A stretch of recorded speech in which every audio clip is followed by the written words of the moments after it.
Bonsoir, bienvenue au sein des grands débats du CDV. Qu'est-ce que les grands débats du CDV? Il s'agit principalement des grands débats du centre de visionnage que nous avons regroupés sous le sigle CDV. Alors, dans le plateau d'Agnès Michaud, il y avait des danseurs de l'Opéra de Paris, il y avait Barbette Schroeder. Quant à nous, on essaie d'avoir un rapport avec nos petits moyens. On a nos invités, qui sont des invités de proximité, qui habitent votre quartier. Je vais accueillir mon premier invité, c'est Jean-Louis Dain. Bonjour Jean-Louis Dain, ça va?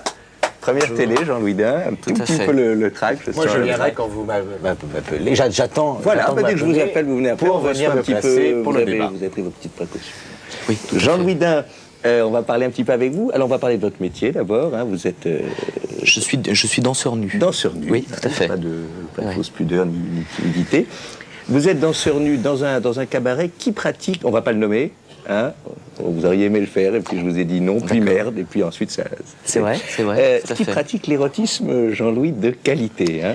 Oui, alors oui, c'est vrai que je suis artiste dans un spectacle à l'érotisme de qualité, c'est-à-dire sans vulgarité aucune, oui, jamais. Le spectacle, il n'y a pas du tout de vulgarité. Non, c'est le maître mot de la maison, jamais de vulgarité. Jamais de vulgarité. Et alors, comme la salle est bien chauffée, je peux me permettre de finir le spectacle en nu quasi intégral. C'est un nu qui est... Alors c'est un nu, vous me dites quasi intégral, je suis un peu déçu là, parce que vous me dites, bon, je sais que vous habitez rue Sarrazat. Oui, c'est vrai. C'est un numéro qui commence, qui est un numéro très spécial, et qui ne finit pas en nu, on voit pas le... Non, c'est-à-dire qu'à la fin, moi, comme je suis naturel un tout petit peu frileux, vous êtes frileux, oui. Je garde un petit pull et un petit pantalon très élégant, temps sur ton, bleu pantalon, il y a petit pull à la femme, enfin pour exciter un peu les dames, on peut dire qu'on voit le pied, on voit le pied-pied. Ah, les pieds sont nus, oui, les pieds sont nus. Ça c'est chaud. Je suis ravi que vous soyez là, on va peut-être se tutoyer. On va accueillir le deuxième invité. Alors là, il est plus connu. En tout cas, les gens le reconnaissent. Bonsoir. Bien sûr, c'est Barbette Leroux. Bonsoir. Bonjour Barbette Leroux. Bonsoir, vous êtes un habitué ici. bonsoir. Barbette Leroux, c'est sympathique de s'être serré la main, ça augure bien. Oui, vous êtes le président de l'association des hommes portant le prénom de Barbette. Restons honnêtes jusqu'au bout et précisons un point précis. Je ne suis pas président. Vous n'êtes pas. Alors, j'ai peut-être eu tort de vous inviter. Mais ce sera très convivial et j'ai beaucoup d'humour. À qui êtes-vous, Moi, je suis un des membres de l'association et je suis le membre le plus sympa de l'association des hommes qui portent le prénom Barbette.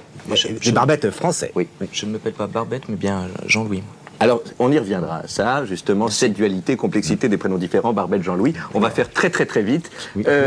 Barbette, vous êtes content de rencontrer Jean-Louis? Ah oui, c'est pour moi une chance. Et s'il s'était appelé Barbette, il aurait fait partie de notre association. Avec plaisir. Barbette Leroux, est-ce que vous connaissiez l'invité Barbette Schroeder qui était là ce soir? Ça peut être intéressant, peut-être, pour les gens. Non.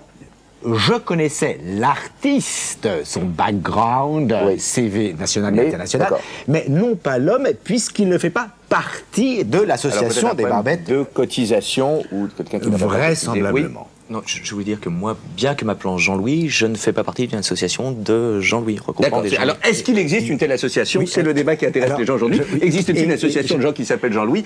On a tout le temps pour en parler. Vite, très vite. Une petite blague. Alors, dépêchons-nous. Par rapport à ça. Parce que si l'association des Jean-Louis avait existé, était en place, et si Jean-Louis avait fait partie de l'association alors on ne sait pas, on suppose, Jean-Louis, il aurait évidemment rencontré l'acteur français Jean-Louis Trintignant. Oui, parce que lui-même étant artiste, c'est amusant. En tout cas, merci beaucoup, merci Barbette, merci Jean-Louis. On passe une bonne soirée avec des invités toujours de qualité ici. Merci.